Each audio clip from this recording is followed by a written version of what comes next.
하나님이 역사하시면 회개가 일어납니다. 정말 교회가 영적으로 깨어있고 또 하나님이 성령으로 역사하신다면 필요에 따라서 하나님이 한 사람 한 사람 회개하는 역사가 일어나게 만들어 주십니다. 사람이 할 수 없는 거죠. 뭐 잘못을 지적한다고 책망한다고 되는 게 아니라 하나님께서 성령으로 감동해 주시면 마음의 회개가 일어납니다. 또 하나님이 역사하시면 사람들이 깨닫게 되고 배우게 됩니다. 그래서 성장하게 되죠. 그런 은혜가 우리 교회도 있기를 바랍니다. 더 나아가서 하나님이 역사하신다면 우리가 삶 속에서 하나님의 능력을 경험하고 하나님의 역사를 경험할 수가 있게 돼요. 그러니까 살아있는 신앙이 되는 거죠. 오늘 우리가 읽은 말씀이 다소 복잡해 보이지만 바로 그 세 가지를 우리에게 말해주고 있습니다. 에레미야는 나라가 아주 망하는 그런 때에 활동했던 선지자이기 때문에 오늘 이 에레미야서가 상당히 이렇게 과격해요. 그러니까 무슨 말이냐면 범죄한 나라 그리고 우상에 빠지고 곧 망하게 될 나라라고 아주 신랄하게 그들의 죄를 낱낱이 나타냅니다. 지금까지는 숨겨져 있었어요. 그들의 문제점들이. 그런데 이제 하나님께서 다 감춰진 걸 드러내시는 때다라고 그렇게 얘기합니다. 그걸 지난 토요일 말씀에 어제 말씀에 보면은 도둑질하다가 걸린 사람 같은 거예요. 그 표현이 저게도 확 와닿는데 바로 그거예요. 도둑질하다 걸리면 이게 부끄럽잖아요. 그러니까 도망치잖아요. 그런 것처럼 모르면은 가져간지도 어쩐지도 몰라요. 감춰져 있을 때는. 근데 그게 딱 드러나면은 꼼짝없이 걸린 거잖아요. 그런 것처럼 그 말이 곧 죄 짓다가 걸린 것 같은 거예요. 이스라엘 백성이 계속 죄를 짓고 있었는데 그동안 아무도 모른다, 안 걸렸다 이렇게 생각하면서 지내온 거예요. 근데 이제 딱 걸린 사람처럼 하나님이 징계를 내리시고 그들이 걸렸으니까 얼마나 부끄럽고 난처하고 그렇습니까? 막 도망치고 싶고 숨고 싶고 뭔가 막 변명하고 싶고 하는 그런 마음들이 느껴지는 그런 내용들로 이루어져 있습니다. 그럼에도 불구하고 하나님은 그 죄에 대해서 책망하고 징계하시지만 하나님은 긍휼이 있는 자라고 말합니다. 너를 한없이 품지는 않는다.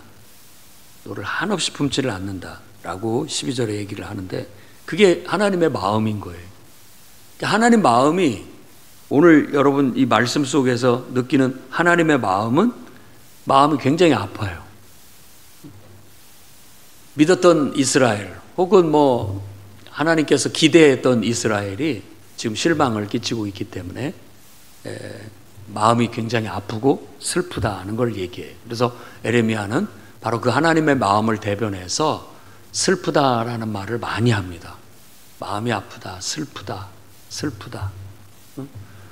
그런다고 내가 벌을 안 할 수도 없고 재앙을 안 내릴 수도 없고 벌을 내리고 재앙을 내리지만 하나님의 마음은 긍휼이에요. 그들이 깨닫고 돌아서기를 바라는 마음. 잘못을 뉘우치고 다시 교육과 양육을 받아서 더 좋아지기를 바라는 마음. 다시는 똑같은 죄에 빠지지 않고 이제는 하나님의 말씀대로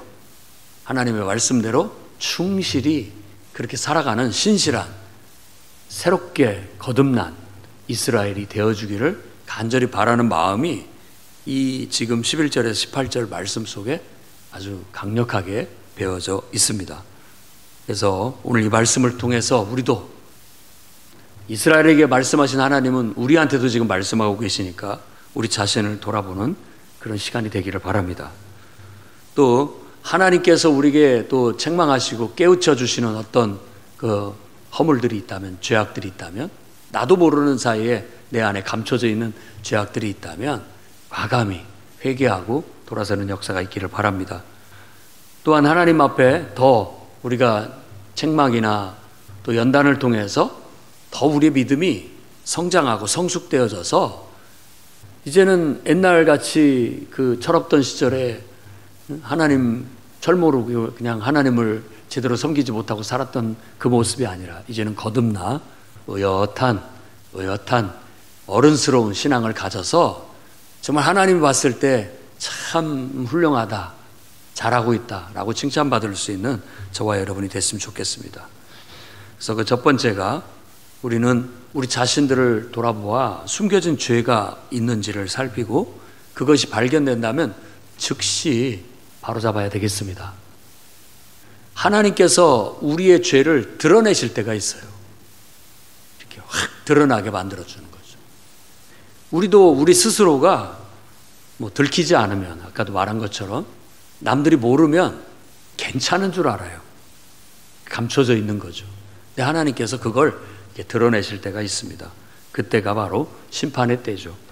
11절 말씀에 보면 배역한 이스라엘이라고 나오는데 배역한 이스라엘에 대해서 얘기를 하면서 배역한 이스라엘보다 더 나쁜 게 뭐냐면 그들이 범죄하고 하나님의 징계를 받는 것을 보고 있는 자매, 형제인 유다가 그걸 보고 우린 그러면 안 되겠다 두려운 마음을 갖고 이렇게 바로 서야 되는데 똑같이 닮아가더라.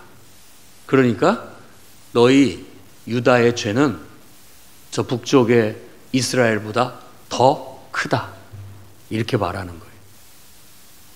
하나님이 이렇게 말씀하시는 것을 우리가 좀 깊이 생각해 봐야 되겠습니다. 유다는 이스라엘의 멸망을 보고도 회개하지 않은 죄가 더 크다라고 얘기하는 거예요. 사실 우리가 어느 나라의 전쟁을 본다든지 또 어느 나라의 재앙을 본다든지 이랬을 때 우리는 아니니까 참 다행이다라고 생각할지 모르지만 우린 그런 걸 보면서 혹시라도 우리도 그런 문제가 생기지는 않을까 돌아보는 기회로 삼아야 된다 이런 얘기죠. 그러고 보니까 지금 우리나라의 삼풍백화점이 무너진 지 딱 30년 됐다고 합니다. 30년. 그러니까 그때 살아남은 사람들은 벌써 40대가 70대가 된 거예요. 그래서 오늘 또 거기 추모공원에 가서 그 추모 모임을 하는 것을 뉴스에서 봤습니다. 그러니까 그런 불행을 보면서 나는 안 그러니까 괜찮다가 아니라 혹시라도 내가 하나님 앞에 잘못한 건 없는가 또 범죄한 건 없는가 늘 자신을 돌아볼 수 있는 그런 기회로 삼아야 된다는 걸 말하고 있는 거예요.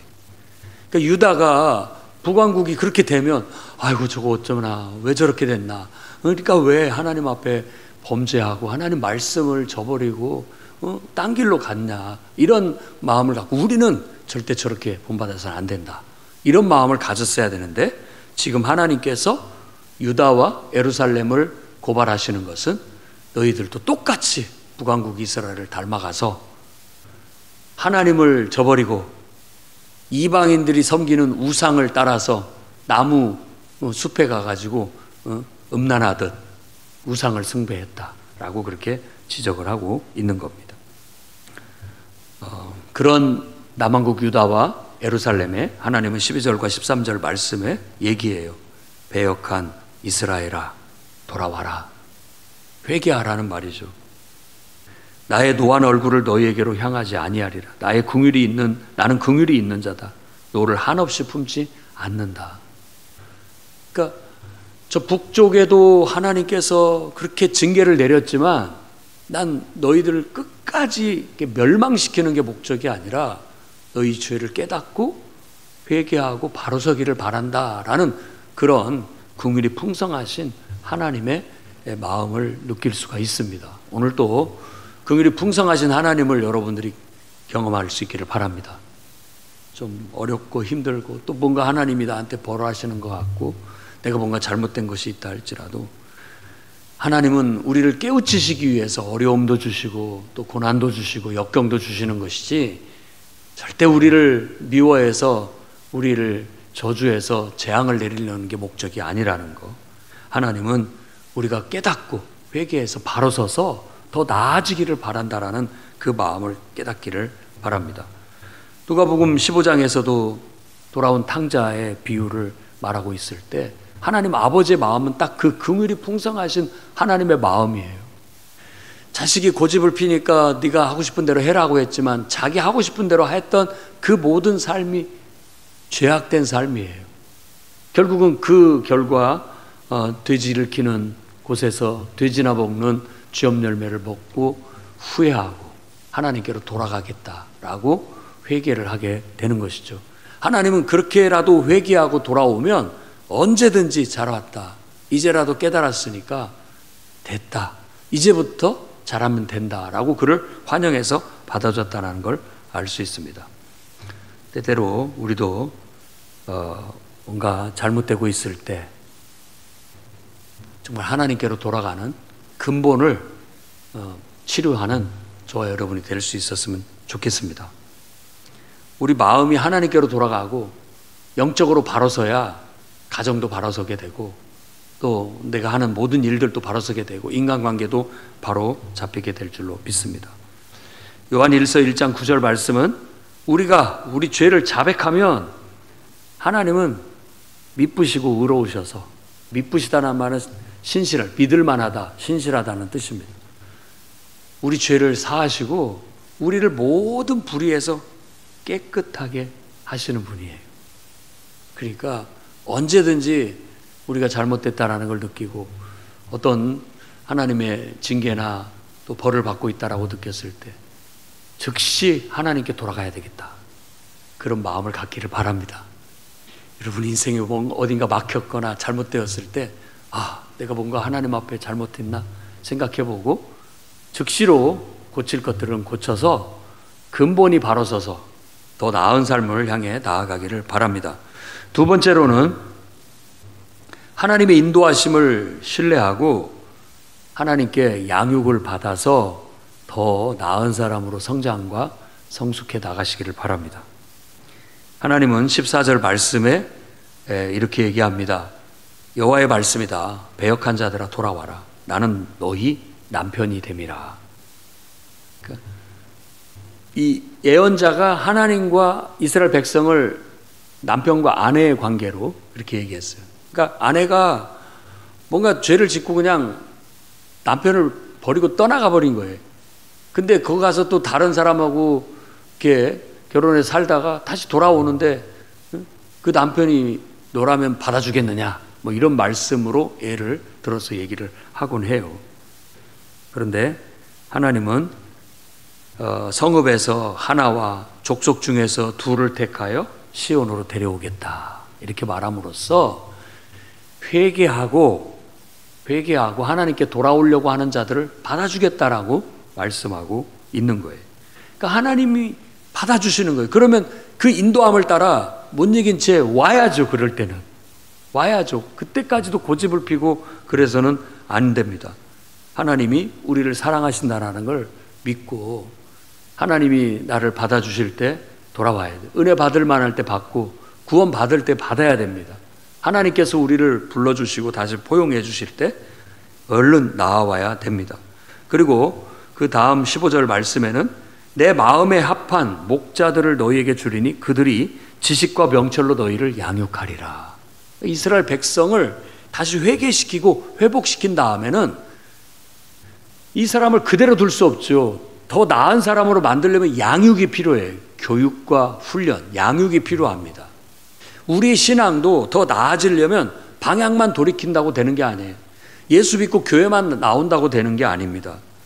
더 나아가서 정말 우리는 하나님 말씀을 배우고 우리 신앙을 훈련해서 한 단계 더 성장할 수 있도록 해야 된다라는 거예요. 그래서 하나님께서는 교회를 세워주시고 또 그 교회에 목회자를 세워주고 또 그 교회에 가르칠 수 있는 말씀 사역자들, 일꾼들을 세워줘서 양육을 하게 하셨습니다. 그러니까 여러분이 교회를 통해서 성경도 배우고 신앙 훈련도 받으셔서 여러분들의 믿음이 좀 말씀 위에 딱 기초가 튼튼히 세워지고 흔들림 없이 다시는 똑같은 죄의 유혹에 빠져서 곁길로 가거나 넘어지지 않는 그런 튼튼한 신앙으로 세워지기 위해서 노력들을 하십시오. 그냥 되는 법은 없습니다.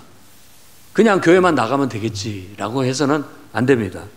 하나님은 오늘 말씀에서 정말 내가 내 마음에 합한 목자를 세워서 너희를 양육해 주겠다 라고 말한 것처럼 좋은 목회자 또 좋은 가르침을 주는 교사들을 만나서 여러분들이 말씀을 배우고 신앙이 훈련이 되어져서 정말 누가 봐도 규모 있고 누가 봐도 모범적이고 또 세상의 어떤 유혹에도 흔들리지 않는 그런 굳건한 신앙으로 똑바로 설 수 있기를 바랍니다. 시편 23편 말씀처럼 될 겁니다. 그러면 여호와는 나의 목자시니 내게 부족함이 없으리로다. 그가 나를 푸른 풀밭에 누이시고 쉴만한 물가로 인도하시는도다. 내 영혼을 소생시키고 자기 이름을 위하여 의의 길로 인도하시는도다. 아멘. 아멘. 하나님이 우리의 목자이십니다.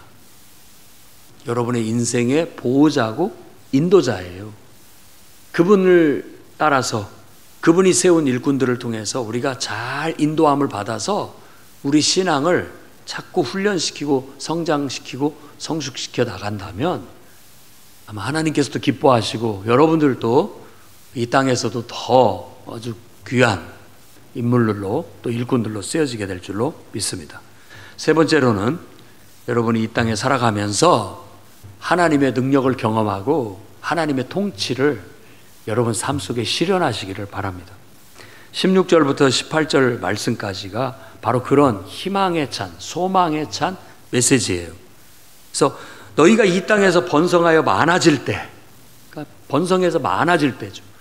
예루살렘이 회복되고 이제 하나님께서 많은 사람을 회개시켜서 그리로 돌아오게 했을 때, 그때 예루살렘이 번성하듯이 교회도 하나님께서 많은 사람들을 회개시켜서 복음을 전해 회개시켜서 하나님 앞에 나와 예배하게 만들어 정말 교회가 번성하게 되고 많은 사람들이 예배를 드리게 될 때 아주 의미심장한 말씀을 합니다. 여호와의 언약궤는 다시 말하지 아니할 것이고 생각지도 않고 기억지도 않고 찾지도 않고 다시 만들지도 않을 것이다 라는 거예요. 왜 언약궤를 그렇게 말하느냐라고 그렇게 말한다면 이것은 이제 언약궤를 모셔놓고 섬기는 어떤 그런 예배가 아닌 정말로 하나님의 실제적인 임재와 실제적인 역사를 경험하게 될 거다라는 거예요. 구약은 그림자요 몽학선생이라고 하죠. 그리고 예수 그리스도께서도 이 성전을 헐라 내가 사흘 만에 일으키리라. 사도들도 사람의 손으로 짓지 아니하는 이제 성전, 사람이 세운 성전이 아닌 하나님이 직접 성육신하셔서 이 땅에 오신 예수 그리스도 그분을 통해서 지어질 새로운 성전, 그게 바로 예수 믿고 거듭난 사람들이 그 마음속에 예수님을 모셨을 때 이루어지는 진정한 참된 예배를 말하는 거예요. 그래서 예수님께서 너희가 예루살렘을 떠나지 말고 위로부터 능력이 입히울 때까지 이 성에 거해라. 요한은 물로 세례, 침례를 주었지만 너희는 몇 날이 못돼 성령으로 세례, 침례를 받을 것이다. 성령이 임하면 너희가 권능을 받고 예루살렘과 온 유대와 사마리아와 땅끝까지 이르러 내 증인이 되리라. 오순절 날이 이르렀을 때 급하고 강한 바람 같은 소리가 있었고 각 사람 위에 불의 혀같이 갈라지는 것이 임하더니만 다 성령의 충만함을 받고 성령의 말하게 함을 따라 다른 방언으로 말하기를 시작한 거예요. 그것을 보고 많은 사람들이 몰려들어서 이게 도대체 뭐냐, 어떻게 된 일이냐라고 했을 때 베드로와 11 사도들이 일어나서 복음을 전했어요. 이건 요엘서에 예언된 말씀의 성취다. 하나님께서 예언자들의 말처럼 때가 되니까 모든 사람에게 하나님이 성령을 부어주신다고 했다. 그러니까 이제 누구든지 예수 그리스도의 죽으심과 부활하심 이후에는 다 성령의 충만함을 받아서 더 이상 이렇게 언약궤가 필요 없어요. 손으로 지은 건물 성전이 이제 의미가 없어요. 정말 우리가 하나님의 성전이 되어 우리 안에 하나님의 성령을 부어주시고 하나님이 직접 성령으로 우리에게 말씀해 주시고 성령의 능력으로 나타내 주셔서 우리를 통하여 하나님이 살아 역사하신다는 거예요. 그런 의미심장한 예언이 바로 예레미야 3장 16절부터 18절까지 나타나 있는 거예요. 그때 유다와 이스라엘 민족이 동행하게 될 것이다. 갈라졌던 갈라졌던 민족이 하나가 될 수 있다라는 거.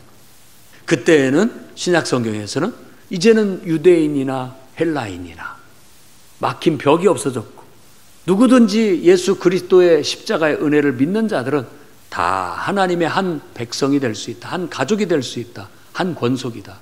우리는 다 하늘의 시민권을 가진 하나님의 가족들이다 라고 그렇게 말하고 있는 거예요. 여러분, 하나님 정말 여러분들이 이 시간도 예배하고 기도함으로 이 말씀이 이미 예수 그리스도 안에서 성취돼서 2000여 년이 흘러왔잖아요. 교회사의 역사 속에서 많은 사람들이 주님 앞에 나와 예배하고 침례받고 성령 받고 변화돼서 회개하고 말씀을 교육을 받고 훈련되어져서 하나님의 훌륭한 일꾼들로 정말 하나님의 임재가 함께하고 하나님의 능력이 함께하고 성령이 역사가 함께하는 사람들이 돼서 있는 곳곳에서 주님의 역사를 이루고 복음을 전하며 많은 영혼을 구원하는 역사를 이루어 냈습니다. 복음이 들어가는 곳에 분열이 그치고 화합이 일어나고 회개가 일어나는 거예요. 평화가 임하게 되고 하나님의 은혜가 임하게 되는 것이고 그곳에 하나님의 나라가 임하게 되는 거죠.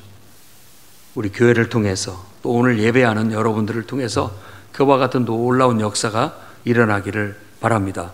여러분의 삶 속에 하나님의 주인 되심이 하나님의 주권이 나타나기를 바랍니다. 그래서 하나님의 능력이 나타나서 기도가 즉각 응답되는 거예요. 이사야 말씀처럼 너희가 부르짖기 전에 내가 벌써 응답하겠다라고 말씀하시거든요. 그런 하나님의 능력들이 경험되어질 수 있기를 바랍니다. 정말 막힌 담이 헐어지고 여러분 마음이 더 넓어지고 더 사랑이 많아지고 포용력이 있어서 더 많은 사람들에게 하나님의 은혜를 나눠줄 수 있고 또 구원의 소식을 전해줄 수 있는 그런 사람들로 쓰여질 수 있기를 바랍니다. 정말 성령이 임하고 이렇게 하나님이 우리 가운데서 역사하시면 마치 우리가 잠들어 있다가 깨어난 것과 같아요. 돼지도 겨울에 잠들어 있다가 봄이 되면 다 솟아오르잖아요. 깨어나잖아요. 꽃이 피고 생명으로 가득 차게 되고 또 메마른 땅에 단비가 내리면 막 쭉쭉 자라면서 온 세상이 푸르러지는 것처럼 우리의 인생 속에도 이와 같이 하나님의 성령이 임하고 성령의 능력이 역사하게 된다면 이와 같은 생명으로 가득 차게 되고 우리의 삶에도 정말 좋은 일들이 많이 일어나서 감사가 넘쳐나고 또 간증이 넘쳐나는 그런 삶이 될 줄로 믿습니다. 그렇게 우리가 이 땅에서 살다가 이제 때가 되면 하나님께서 이 승천하신 예수께서 다시 오시는 날 이 모든 애언자의 애언이 완벽히 성취되게 되는 거예요. 그때에는 하나님의 장막이 사람들과 함께 있게 될 거예요. 더 이상 하나님이 멀리 있지 않아요. 오늘 말씀처럼 다시는 뭐 언약궤 이런 것으로 나타나 직접 하나님이 인격적으로 우리와 함께하게 될 겁니다. 그때 하나님은 우리 하나님이 되고 우리는 그의 백성이 되고 그분께서 친히 우리 가운데 은혜와 축복을 더하셔서 우리 눈에 눈물을 닦아주시고 다시 사망이 없고 애통하는 것이나 곡하는 것이나 아픈 것이 없게 될 것이다. 왜? 저주받은 처음 것들은 다 지나갔으니까. 하나님께서 이 땅에 오실 때 이 땅의 악과 저주를 다 걷어내시는 거니까.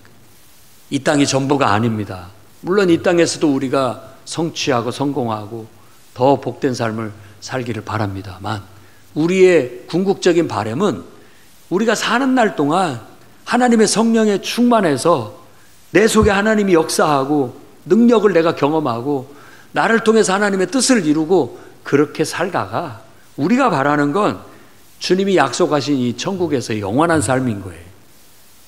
더 이상 죽음도 없고 애통하는 거나 곡하는 거나 아픈 것이 없는 악과 저주가 다 걷어진 우리에게 영원한 삶이 주어져 있습니다.